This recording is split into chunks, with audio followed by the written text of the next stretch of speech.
আমি চিকেন করব, চিকেনের জন্য মশলা করব। দেখুন এখানে গোটা জিরে, গোটা ধনে, শুকনো লঙ্কা, আদা, গোটা গরম মশলাও আছে, মানে দারচিনি, লং, এলাচ, এখানে আদা, রসুন, একটা কাঁচা লঙ্কাও দিয়েছি। সব কিছু একসঙ্গে পেস্ট করে নেব।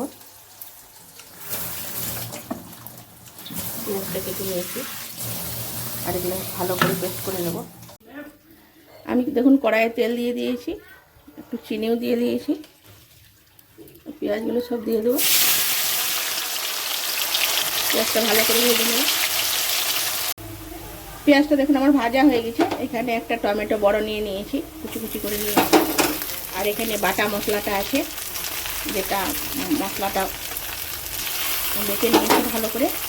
আর এখানে আছে হলুদ, লবণ, মিট মশলা আর একটু গোলমরিচ গুঁড়ো, সব একসঙ্গে কষে দেবো। আর একটু টক দই দেবো। দেখুন সব মশলাগুলো দিয়ে দিয়েছি, টক দইও দিয়ে দিয়েছি। এবার একসঙ্গে সব মশলাটা ভালো করে কষে নেব। দেখুন মশলাটা আমার তেল ছেড়ে দিয়েছে, মশলাটা কষা হয়ে গেছে। তো আমি এরপরে মাংসগুলো দিয়ে দেবো, ভালো করে ধুয়ে কুচে নিয়েছি। মাংসগুলো দিয়ে দেবো,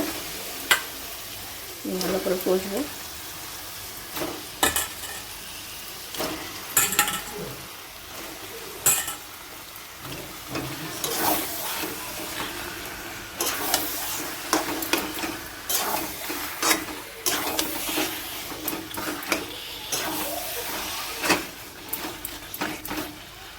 দেখুন মাংসটা আমার কষা হয়ে গেছে, এবার জল দিয়ে দেবো।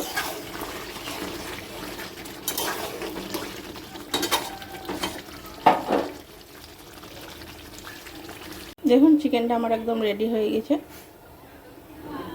গ্যাস বন্ধ করে দিলাম।